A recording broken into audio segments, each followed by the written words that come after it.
Just as a note, we're going to have a discussion on the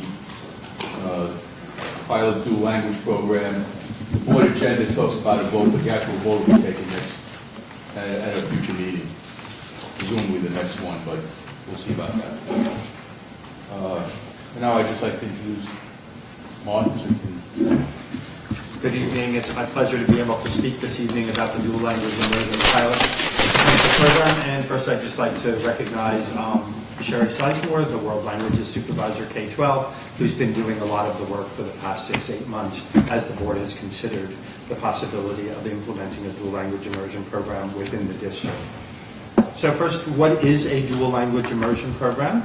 It is a program which would provide curriculum in both English and a second language.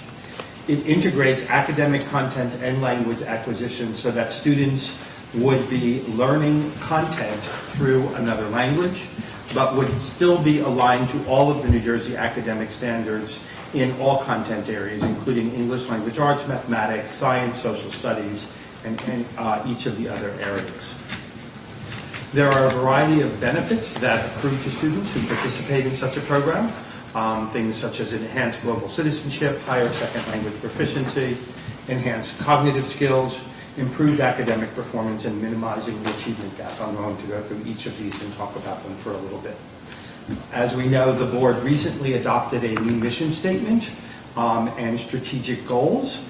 The mission statement says, building upon our tradition of excellence, the mission of the West Windsor-Plainsboro Regional School District is to empower all learners to thoughtfully contribute to a diverse and changing world with confidence, strength of character, and love of learning. Specifically, Strategic Goal 2, embracing a rapidly changing world, we will empower learners to assume active roles in their communities, to face and engage global challenges, and to contribute proactively towards a more peaceful, just, inclusive, and secure world. Both of these had a variety of action steps within them that the board has reviewed previously, and one of those was the implementation of a dual language program. Research has shown that immersion students are better prepared to collaborate and communicate across linguistic and political boundaries to solve problems as a result of the demands of their learning environments, and they evidence more positive attitudes towards other peoples and other cultures. Secondly, students who participate in dual language immersion programs upon graduating from high school have higher second language proficiency, which makes sense. That time on task is a critical factor, and the fact that the students would be receiving half of their instruction from kindergarten through 5th grade in the language results in higher levels of proficiencies once they graduate from high school at the end of high school. Therefore, better prepared to be able to participate in our global world. Enhanced cognitive skills, this is the benefit that I personally like. There's been an awful lot of research done over the last decade showing that individuals who are bilingual are able to handle cognitive demands greater. Due to the demands, both conscious and unconscious, of processing two languages, they typically develop greater cognitive flexibility, demonstrate increased attention control, better memory, superior problem-solving skills, while at the same time experiencing enhanced understanding of their primary language. And while it's not mentioned here, as a person who's moved on into senior citizenship, I love the research which is showing that bilinguals have a decreased chance of Alzheimer's in their older age. Finally, there's been a lot of research around minimizing of the achievement gap, partially as a result of the cognitive demands placed on students who learn content in two different languages. No other intervention model holds greater promise to minimize the achievement gap more effectively between high and low performing populations than dual language immersion. And there's been a series of research that's been done over the last 15 years which show that immersion students perform as well or better than non-immersion students on standardized tests of English and mathematics, even when these tests are administered in English. And that's a finding which has been replicated time and time again in a variety of school districts throughout the United States. So what are our program goals?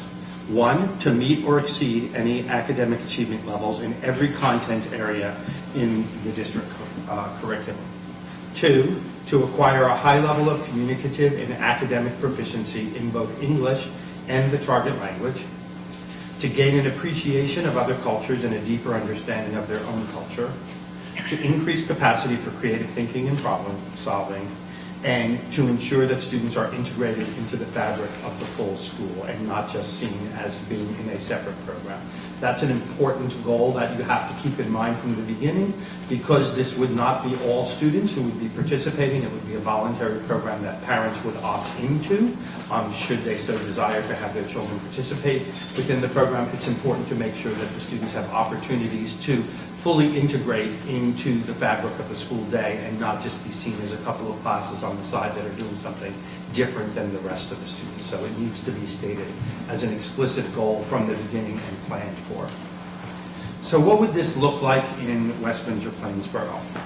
In kindergarten, given that we have half day, we're talking about implementing a full immersion during that half day, so that classroom instruction would be in the target language for those students. But all of the specials and all of the school-wide activities would be in English for the students. They often call that a 90-10 model. So 90% of their instruction would be in the target language, 10% of their instructional day would not be. But remember, the kindergarten being a half day, you're talking about a 2.5 hour split there in terms of that. Then, starting in first grade through fifth grade, it would be 50% of the academic subjects taught in English, 50% in the target language, but of course all school-wide activities would always be done in English. And you have two classrooms where you pair a teacher, one who does instruction in English, another teacher who does it in the target language, so that there's always simultaneously two sets of classes that are running through this program at the same time. So what are some of the things that we need to consider? What is the program model? What language or languages would we consider?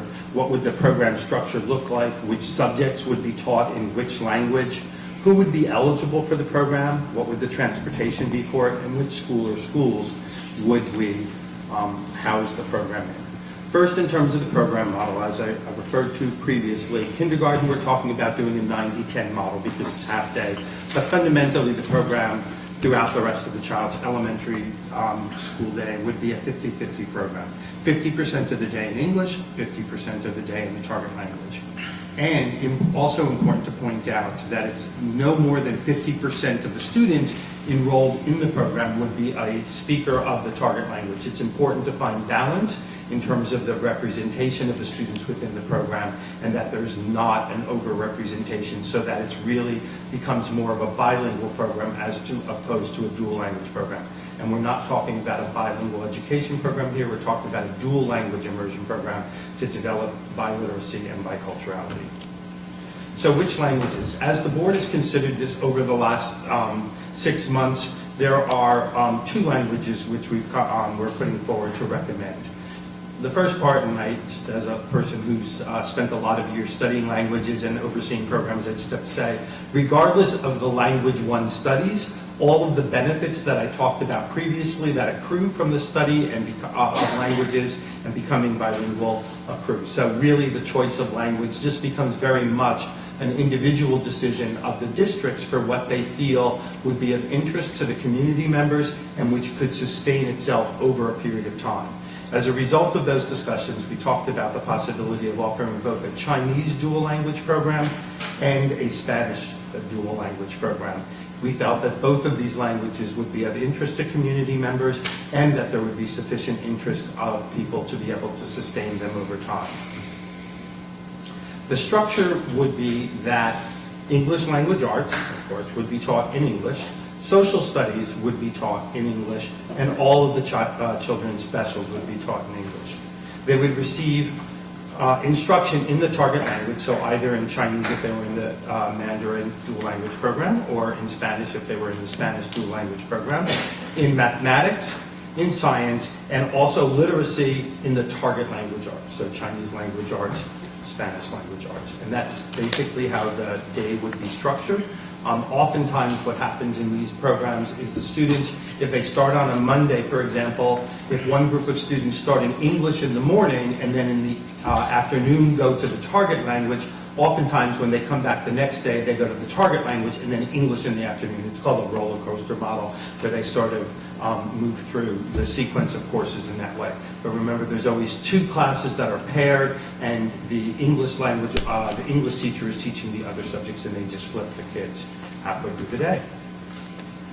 Who is eligible and what would transportation look like? As we talked about this, we said that we felt it was important that parents from all 4 elementary schools would be able to apply to enter the program, so that regardless of what your home school is, you would have the opportunity to be able to be a part of the program, and that we wouldn't limit it. I know, for example, we went and visited the Princeton program during our time of discussing this during the last year, and while the Princeton school system did begin a dual language immersion program in Spanish 2 years ago, they've limited, even though they have 4 elementary schools, only parents from the one school where the program is housed are allowed to be able to apply. We did not think that that would be a good idea in West Windsor-Plainsboro, and we wanted the program to be eligible. Any parent, regardless of the school, that would be the home school, would be able to apply to be a part of the program. We talked about the notion that if there isn't sufficient interest, of course, the program would not move forward. If we don't have enough students to be able to sustain the program, we wouldn't move forward. But we also talked about it's very possible that the interest would exceed the capacity of the program. And in that case, a lottery system would be used to determine participation. In terms of that. We also talked about the notion that students would be bused to the magnet location at district expense, so that it wouldn't be that if your home school, for example, is Dutch Neck and the program happened to be at Maurice Hawk, that the parent would be responsible for the cost of that, that the district would assume those costs. I'll talk about that in a little bit more detail on a subsequent slide. Location is something that we have not determined at this point. We've talked a lot about different possibilities of locations and different schools, but it is something that we would need to consider as we would move forward with the program and determine which would be the best locations for the program. So that's still a TBD. So what are the costs for this? As we all know, in an educational system, the number one cost of running a school is the cost of staff. And in running a dual language immersion program, there's actually no additional staffing costs. You would need, if there were 44 students who were enrolled in the program, you would need 2 teachers to be able to teach those students. And even if this program didn't exist, you'd still need the 2 teachers to be able to. So there's no staffing cost, which is the greatest cost. But there are some costs, of course. Staff development is important, that both the teachers who are teaching the second language as well as the teachers who are the partner teachers have an opportunity to participate in staff development, understanding processes of language acquisition, and understanding how best to meet the needs of all of their students. So that would be a cost involved with the program. The next is the transportation costs. And it's a little hard to recommend and say exactly what it would be, because it really depends upon that year, where the kids are coming from, sometimes the other bus routes. But we did talk to transportation and ask them theoretically what might happen.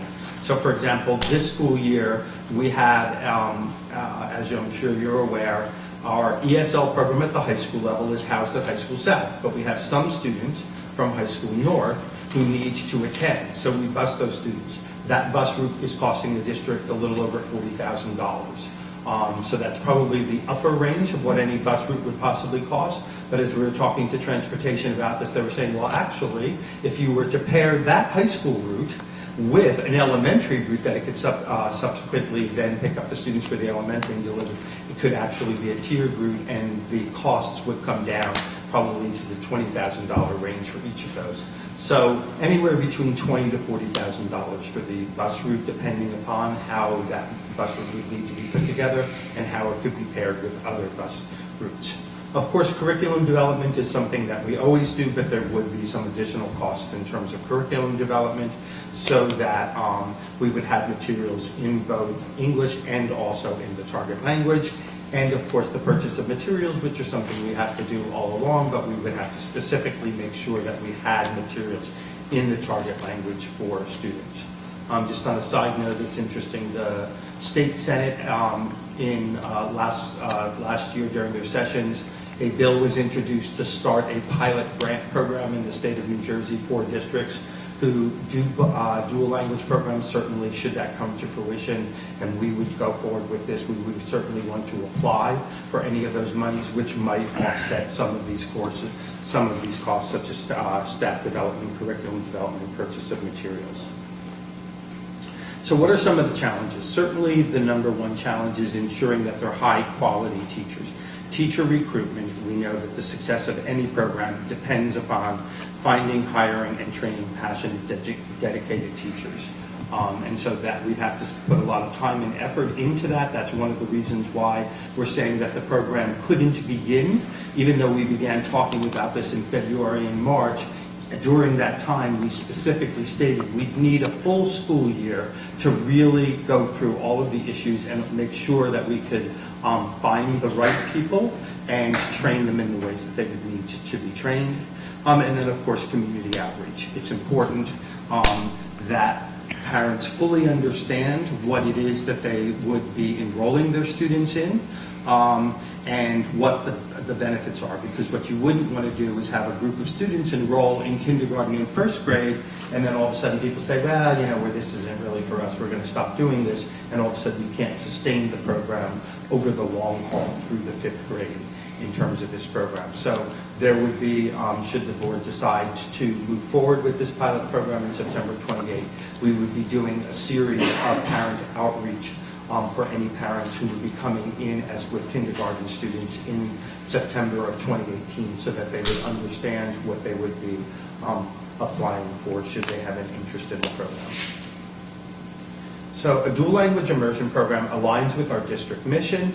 It would be an action step towards our strategic goal of global citizenship. It supports our 21st century competencies and provides substantial intellectual, academic, and life benefits to our students at a minimal cost. Any questions?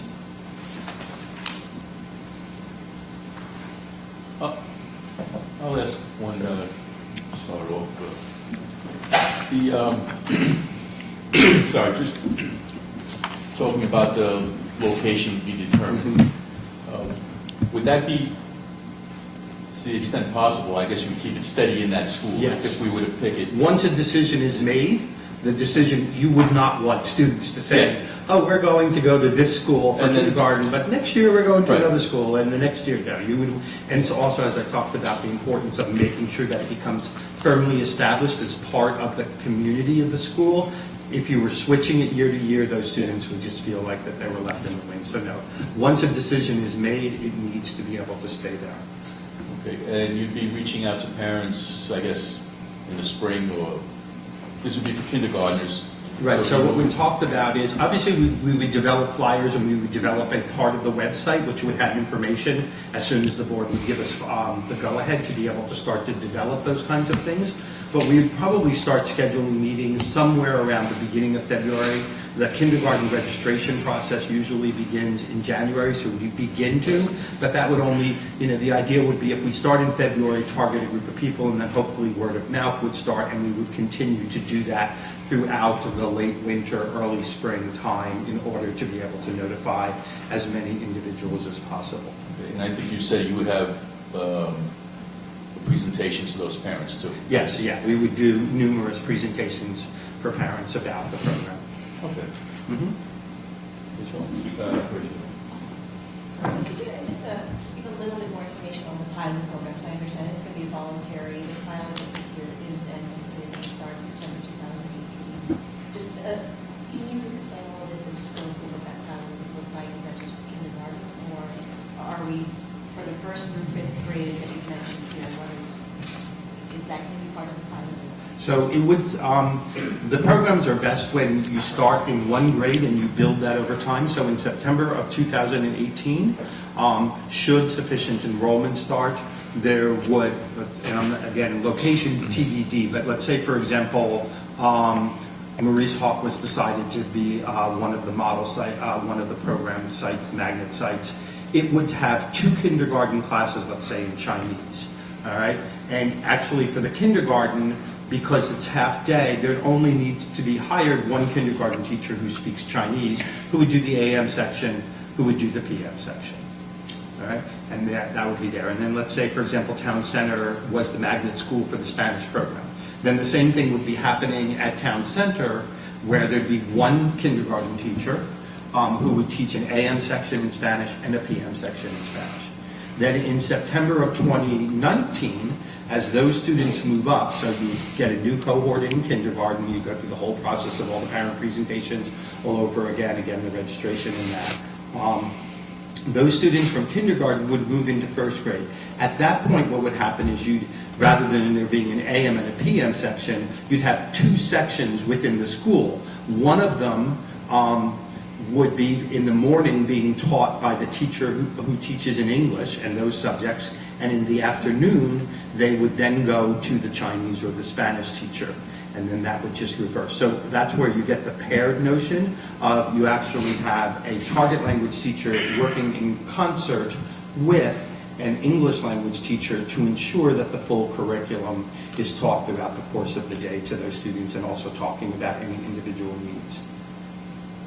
So the way you're explaining it, it sounds like there's no opportunity for a kid who's older than kindergarten 2018 to use this program?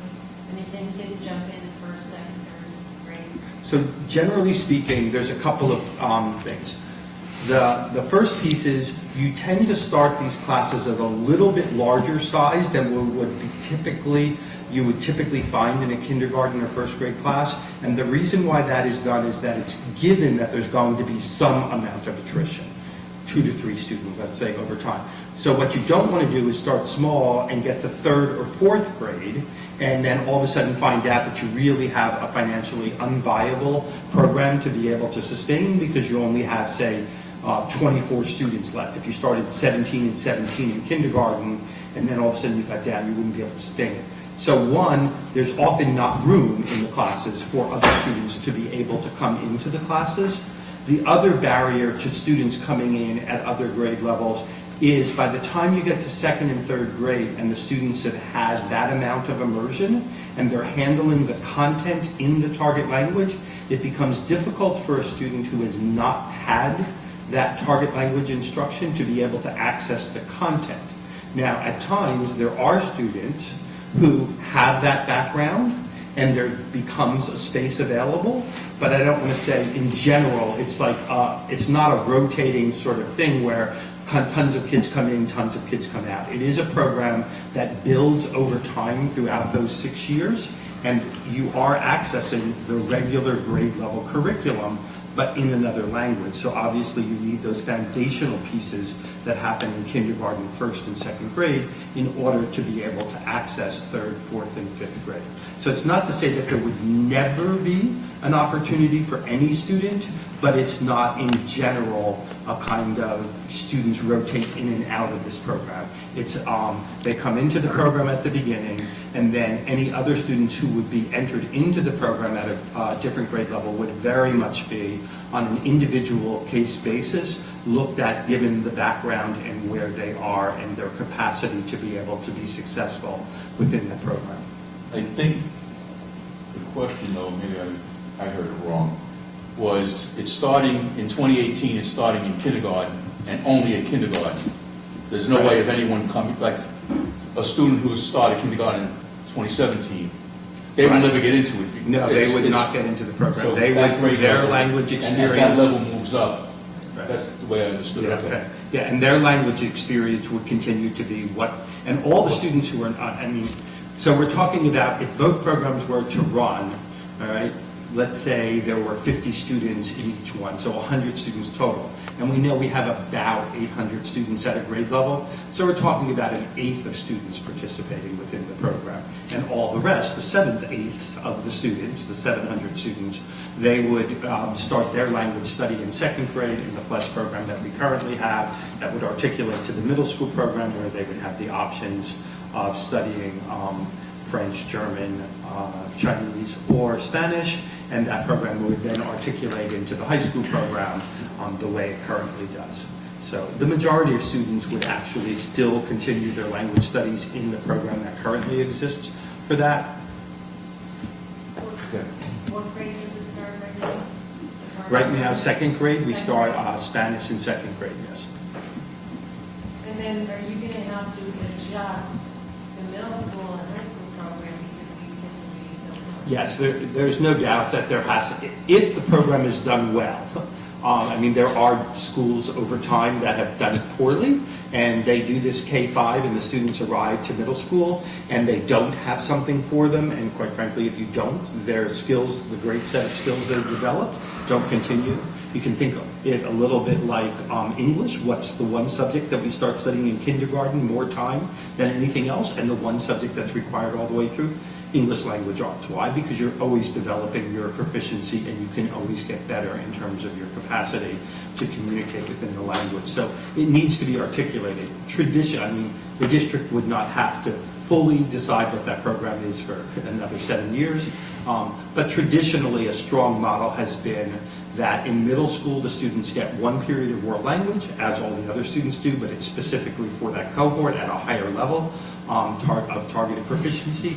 And in addition, their social studies course at that point is taught in the target language throughout the middle school. Then they're having 2 periods, one of content, one of language, and those students, there are many school districts that have been doing this for a while now, and for those who have continued to articulate well, generally speaking, when the students reach high school, in 9th grade, they take the advanced placement course, so they're ready to take it several years before other students would be ready to take the advanced placement course, and then starting in their 10th grade year, they often do dual enrollment in a college course simultaneously with the high school course, so they're receiving, by the time they graduate from high school, they've had AP in 9th grade, and they've had 3 years of college-level language in high school, and that's usually how those programs articulate.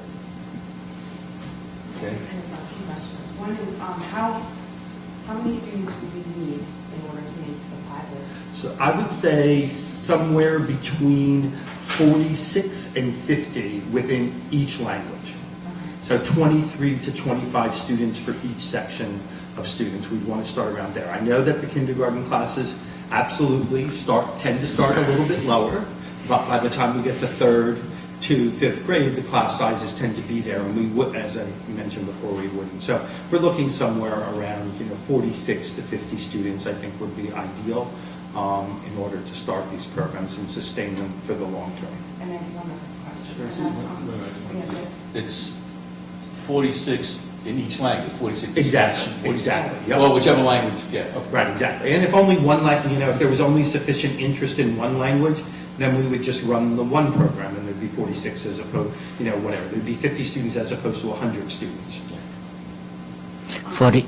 And my second question was about, can you explain further about students who are heritage or native speakers of the language, of the target language? What would their level of participation be? You mentioned something about it. Right, so I talked about the notion of balance within the classroom, and programs that have done this for many, many years have seen that in order to get all students to be able to form a sense of community and not feel as if some students are not full participants, if there are heritage speakers of a language within one of those, and so in our district it would probably be in the Chinese program, not as much in the Spanish, because there aren't as many students who are heritage speakers of Spanish, but you don't want to have more than 50% of the student population be heritage speakers of that language, because it sets off an imbalance over time, and the students who are not heritage speakers end up sort of feeling like they're the language minority students, and you really, the ideal, and in fact many districts do this is what Princeton is doing in their Spanish program. It's part of their bilingual program, actually. This is not what we're talking about here, but 50% of the students are speakers of Spanish, 50% are speakers of English, and then you have that balance, and the students become good role models for each other. So you just have to watch with the heritage language piece that there isn't an imbalance in terms of that. So that's one of the things that we need to control for as we move forward in building the classes and the program. Are you going to have Carol. screening for the kids to get into the program? I mean, if a kindergarten student is just learning to read, and maybe they have a little difficulty with that, maybe it's not a good idea for them to jump into the language. I didn't quite hear what the question was. I'm sorry. It's something about Saying, reading. are you going to screen the kids to make sure this is appropriate for them and their education? Kids are all different, some of them already know how to read in kindergarten, some of them are still learning. You know, and when some kid might be having a problem learning to read, it might not be best for that child to go into this program. So we would not do screening on the front end. We would talk to parents about the program and the different pieces in terms of that. And that's a misnomer. Any student who can learn one language can learn multiple languages, and the brain is great in terms of its adaptability. In fact, that whole piece of cognitive flexibility, some students who might struggle in one would actually be able to find ways to be able to balance that in terms of others. Now, that's not to say that there might not be an individual student who enrolls in the program and, over time is not finding success, and the parent would just say, we really do not want our child to continue. And again, that's one of the reasons why you want to start a little higher on the front end, because it's possible that there might be a student or two each year who, by the time you get to second or third grade, the feeling is that the program really is not serving the individual child of that need as well as maybe a monolingual program would. But I wouldn't want to a priori on the front end just try to weed out certain kinds of students, because there's a lot of research that shows that all students can learn other languages and that they can actually benefit by the capacity to process in multiple languages. So I don't think you'd want to do a screening on the front end for that. You'd want to talk to parents about what the nature of the program and what it is, and certainly that's where some of the staff development comes in and the training with teachers, making sure that they're sensitive. But we know from the beginning, every student who comes in kindergarten is at a different place in terms of where they are in terms of literacy skills, and our language arts program is very much designed to be able to handle a variety of literacy levels with students, and we would continue to do that within this program. It's not a one-size-fits-all approach. We would continue to have the differentiation and the meeting of the individual needs of the students as they have different literacy levels. Okay, Taylor? Yeah, I got a question for you. If Townsend has enough students but not Wyckoff, so if Wyckoff has about 20 students who are interested in the program, are you going to transport them to Town Center? Yes, so in terms of, let's say, and I don't anticipate this, but let's say, for example, we go out the first year and it turns out, and we want to have 46 students, and exactly 46 parents say they want their students in the program. But it so happens that that year, 80% of them are from Dutch Neck, and only, and then whatever, the other 20% are divided among the schools, but they're all going to Hawk. That's the way it would be that first year. So it's, we wouldn't just say, oh no, you couldn't go if that's a number. Now, having said that, and I can't predict exactly what's going to happen, but having looked at many, many, many programs over the years, what I can tell you is that generally speaking, the first year or two, you do have to go out there and you really have to do your parent presentations. You really have to talk to people about what it is. But generally speaking, you don't have problems finding enough parents who are interested.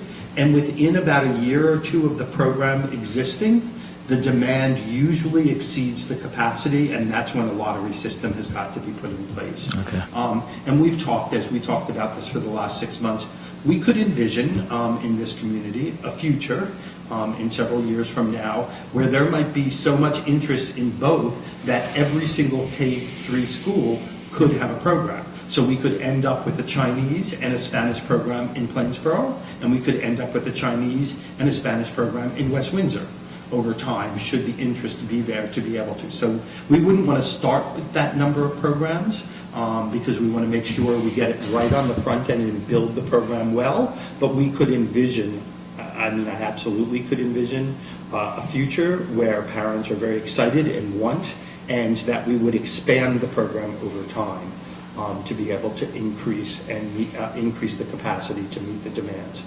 Okay, thank you. It's open to children across the district. So whichever school it's in, it doesn't matter what their normal school would be. Okay. So if it's, for example, being held at Hawk, it's still open to the children of the other schools. Gotcha. It becomes a magnet program. Okay, thank you. Martin, can you speak a little bit about the impact what the data shows that the impact is on standardized testing? Sure. So over time, and again, each individual population of students may vary in each district depending, but generally speaking, what the data has tended to show is that when the students start to take standardized tests in third grade, they're usually either at the level and maybe a little bit below because it's their first time taking standardized tests, but that by the time they reach fifth grade, the research shows clearly that all students who are enrolled in dual language programs meet and usually exceed what their peers are in other classes, and usually by several months of, when you're giving that kind of a test, of several months of growth above. So yes, on the front end, if you're doing some early standardized testing, students might show a little bit of a lag, but clearly by the time the students are exiting the fifth grade, that all of that goes away. It's never been shown, and in fact, it's been shown to close achievement gaps, and that students actually tend to perform better who are enrolled in dual language programs than students who are enrolled in monolingual programs. But that information would be part of your Right, presentation, exactly, right? yes. To We manage would the absolutely need expectations to of talk to parents about that, make sure that they're fully informed, and that would be an ongoing piece of the program as it would develop. Even though there's a lot of work that has to be done to make sure that it's a part of the whole school community, there's no doubt that there would be individual meetings with the parents who would be participating in this program to talk about the program. And of course, one of the reasons you want to start small is so that you can get great feedback on the front end as how the experience is unfolding. What are the kids saying? Are there adjustments and tweaks we need to make? Are there different kinds of staff development that we may need to do? Do we need to make little adjustments? I've heard of some schools, for example, what they do is they end up building in about a 20-minute period of the day where they reinforce what's being taught in the target language, so in our case Chinese or Spanish, in English, just to make sure, and you just kind of have to gauge that by how the kids are moving along and what's happening. So some tweaks and adjustments may need to be made as the program unfolds, but constantly monitoring to ensure that the students are meeting or exceeding the same grade level expectations that we have for their monolingual peers who are in the rest of the school district. If you have a kid, say, who goes to Village or goes to Dutch Neck, and this program is at Morris Hawk, but then after, so now they're a Morris Hawk student, right? Mhm. And then say they drop out for whatever reason after a year or two, do they still go to Morris Hawk, or how's that? So those are made on an individual case basis. A parent would make an appeal depending upon what they want. I mean, if they wanted in all probability, if they wanted their child to go back to Dutch Neck, that wouldn't be, we'd say, okay, fine, that's where the sending district is and go. But if they, for whatever reason, because they're now a part of the Maurice Hawk family, which is especially at the early grades in elementary, a big piece of it, and they made an individual appeal, that would just go forward, and actually Mr. Dalton is part of his job responsibilities, and he would review that individual case, and oftentimes that would continue as long as it's in the best interest of the child. Martin, can I ask you another question? So you talk about that you visited Princeton and looked to see how they set up their program. Mhm. Could you just tell us how widespread these dual immersion language programs are in the state or in the country, just so that we know where we are in the... So dual language as a model began about 15, 20 years ago. It started, well, it actually, before that, but in other countries. Like, for example, dual language has been very popular in Canada, obviously because of the French-English piece. So, research on dual language immersion has been around for a long time. In the United States, about 15, 20 years ago, it started to become a relatively popular model. Mainly California, Texas, New Mexico, with the number of Spanish-speaking immigrants into those, and there are dual language programs. So that, I would say, 15, 20 years ago when they began. About 10 years ago, a couple of different states across the country started to become very interested in this notion. One state in particular, Utah, their governor who had happened to be an ambassador to China, and then saw the need 10 years ago to really develop a bilingual citizenry. They started a huge push in the state of Utah, and they've been doing a tremendous amount of work, and they're going to have something like 16,000 students enrolled in dual language programs in 7 different languages this coming year. So they've been building that for quite a while. 3 or 4 years ago, I think it was 4 years ago, the state of Delaware began a similar initiative and started to build, so they now have a cohort of many schools that are working through and articulating those programs. In fact, Sherry, our world languages supervisor, along with 2 of our elementary principals, were able to attend a summer professional development opportunity this summer down in Delaware with building programs and learn some of the issues and start to get ahead of the curve in terms of that. In New Jersey, it's not been, there have been programs. The most famous program is in Englewood. That program has actually been around for about 15 years. There have been some other programs. It's slowly but surely starting to build more. As we said, Princeton just started a program recently, and there are a couple other districts that are. And as I mentioned, the Senate is actually considering a bill to develop a grant program administered through the New Jersey Department of Education to start to incentivize districts to move in this direction, as we've come to understand that it's such a strong model for developing a citizenry capable of participating in world events. For which grade, like statewide? For what grade? Yeah, Is kindergarten or it other would grade? start in kindergarten and then Okay. it would articulate up through 5th grade. So 1 year at a time, and I know it seems like that's a long time, but it really is important to build the program well on the front end so that you have a solid foundation. If you try to do too many things at once, it can be rather overwhelming, and you end up doing nothing really well and everything a little bit, but that's not really what you want. You really want a firm foundation and a good piece. And plus, anything new, there's likely to be hiccups on the front end, and better to be a little bit small so that you can recognize them quickly and you can respond to those to make any adjustments that are necessary as we move forward. Okay, thanks. Any other questions? All right, thank you.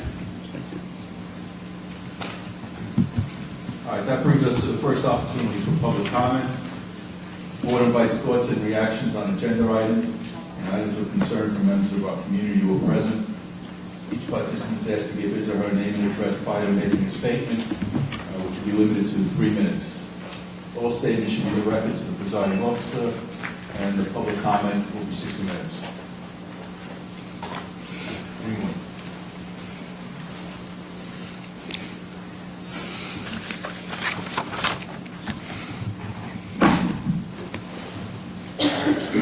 First of all, I have a kind word for Dr. Adderholt, although I don't recognize him tonight. So he did a great job at the Howard Hughes meeting that happened the day after the last board meeting. Really gave them something to... Tell us who you are, Ron. Yeah. Right. I mean, obviously everyone, spoke our minds, but you really needed that backup from the administration to say, look, we've done the studies, we've looked at the numbers, this is not going to work. So that was great. Second thing, a lot of us are concerned about changes proposed to the middle school A&E program, that's grades 6 through 8. As you recall, one of the major selling points of the redesign was the fact that this program would remain unchanged. We're now hearing that this is projected to increase from 3 to 5% of students to 25 to 30, so about 1/4 to a third. A priori, this isn't an issue, but I mean, obviously, if anyone can perform at that level, be it 5 kids or 500, you should give them a seat in the program. The problem is, we've talked to board members, Ying Chao among them, unfortunately he's not here, who have confirmed that, in their opinion, the bar will be lowered, that we are changing the evaluation criteria. That's obviously a non-starter for supporters of the program. I think that many of us believe the program should be at its current standard, reserved for people who can perform at grade level +2. That can be 5 kids, that can be 500, but we shouldn't go tampering with the quality of the program simply to increase participation. On to my third point, I do think that the transparency situation on the board right now is objectively abysmal. This is the first time that members of the public have seen the details on this dual language immersion program. We would have voted tonight had there been sufficient attendance from the board. We are presumably voting on a merit pool system for Dr. Adderholt, for Martin Smith, for Gerald Bolton. We're voting on evaluation instruments for administrators. We're voting on evaluation instruments for staff. There has not been one iota of robust public debate on these issues.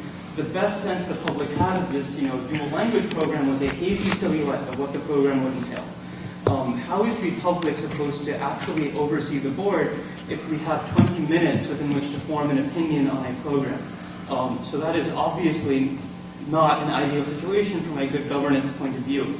The Open Public Meetings Act actually says that consensus on these kinds of issues should not be built at board retreats. It should be built in the open at public board meetings like this one. Obviously, this is not what happens here. The only parts of the policy formation and deliberation process that we get to witness as residents are simply the votes themselves. So I'm just going to say, to cut a long story short, if this situation doesn't rapidly improve, I can see many citizens exercising their rights under the Act. Mr. President, just to address a couple of those points. First off, there's sufficient members to vote tonight. So I don't know where the impression is that there's not sufficient members to vote. The board announced that it was deciding to delay a vote or to not take a vote. But there's sufficient members to vote tonight. The board chooses to vote tonight. So the notion that it's being put off because or the insinuation that there is not sufficient members is inaccurate and incorrect. The second point is the board had a public presentation on a proposed program. The public saw the presentation. The board could vote if it so chooses. I'm not sure what you're basing the opinion or your belief that there needs to be absolute public oversight of every aspect. The board is permitted under the Open Public Meetings Act to discuss matters in committee, to vet things through committee. That committee structure is legal and appropriate. So I just wanted to clarify that if there was this insinuation that is not happening. Thank you. Anyone else comment? Okay, thank you. And now we have committee reports, administration facility, the only ones who met. The Administration and Facilities Committee met on Tuesday, August 15th. After getting the go-ahead from our committee in July, the district received 4 proposals from public relations firms to assist with our visual communication, which includes branding, a district logo, and the representation of the district's new mission statement, strategic plans, and goals. The committee chose to review the 3 proposals that met the requirements of that request. Administration will interview the 3 firms and provide an update at a future committee meeting. We reviewed the latest capital project status report prepared by our district architect, George Soucy. The report outlined the progress of district projects by building. We are pleased that summer projects are progressing and will continue to be monitored by Mr. Soucy and our Director of Buildings and Grounds, Thomas Daly. Finally, we discussed a number of policies that appear on tonight's agenda for a first reading. Policy 2270, Religion in Schools, is a mandated policy that we currently do not have in our policy manual. The committee first reviewed this policy a few months ago. We provided feedback and requested legal counsel on the Strauss-Esme sample policy. Following the feedback from both the committee and the attorneys, we are now ready to move this policy forward for this first reading tonight. Also on the agenda are 10 policies and regulations from the 3000 series, which deal with certificated teaching staff. These policies appeared on a recent Strauss-Esme alert because they need to be updated in order to comply with new New Jersey Department of Education code. So moving forward tonight for a first reading are policies and regulations 3221, 3222, 3223, and 3224, which provides the guidelines for the evaluation of teachers, teaching staff members, administrators, and principals. These policies will have a second reading at our next board meeting on September 12th. Policy 3126, District Mentoring Program, is also having a first reading tonight. This updates the current policy that we have, which is called Induction Program for Provisional Teachers.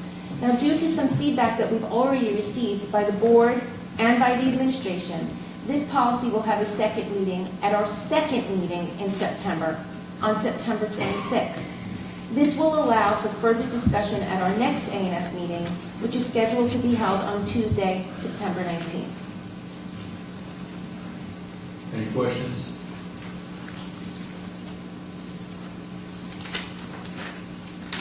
Oh, you're here. Yeah, I just met it. If anybody else showed up, right? Okay, can I have which brings us to administration. Can I have a motion on items 1 to 13 plus the Queen addendum? Taylor and Michelle. Any questions or discussion on administration items? Let's start with Ms. Hurst. Over Ms. Juliana. Yes? Ms. Groot. Yes. Mr. Weston. Yes. Mr. Taylor. Yes. Ms. Gage.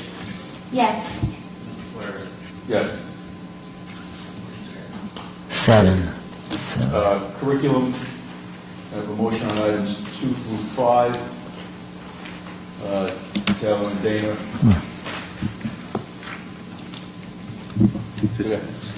I just want to make a quick comment because I'm running late.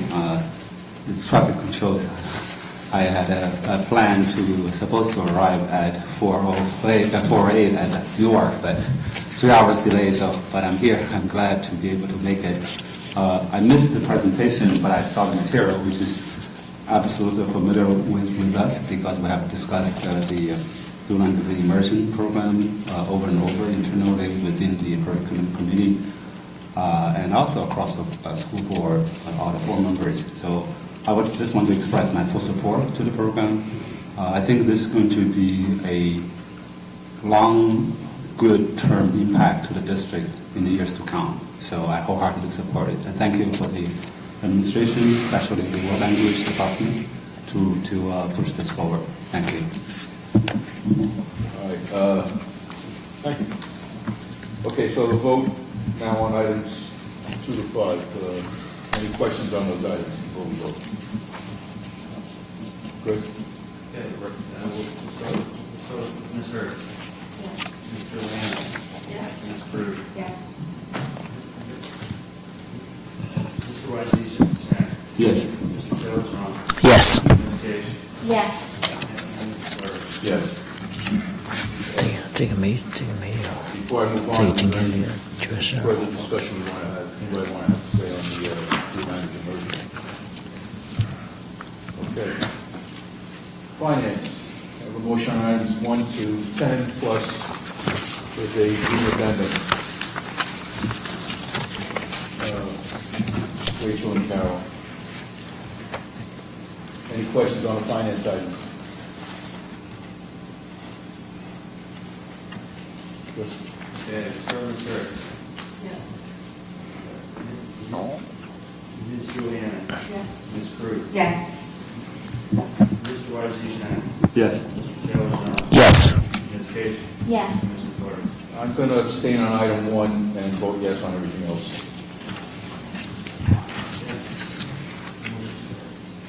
All right. Personnel, can I have a motion on items 1 through 4, plus we have a set now, the pink, yellow, and blue addenda. Yellow is, no. There's pink, the initial pink. Different, Yes, different pink. not this one. Yes, not that one. The initial pink addendum that was placed at the back table was a repeat of motion that was on the green addendum to the Department of Administration. The corrected personnel addendum is in the room, and just for absolute clarity, Mr. Fleur, your permission, I just would read it, just so if everybody in the audience wants to make sure they're looking at the correct pink addendums, we don't have any confusion. It's just approval of separation agreement, to approve a separation agreement between the board and employee number 7948, with resignation effective August 31, 2017. So that is the correct pink addendum. Okay. All right, I need a motion on that, Dana and Rachel. Any questions on the personnel? Okay, Ms. Hurd. Yes. Ms. Juliana. Yes. Ms. Prue. Yes. Mr. Eisenstein. Yes. Mr. Taylor. Yes. Ms. Cash. Yes. And Ms. Clark. Yes. Okay, can I have a motion and second on the board minutes?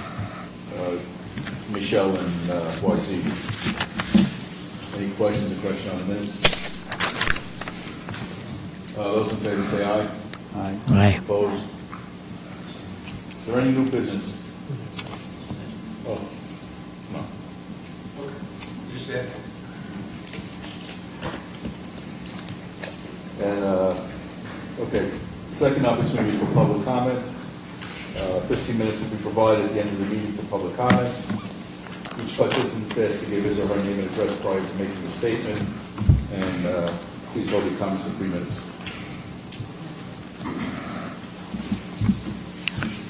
I'm just going to be quick.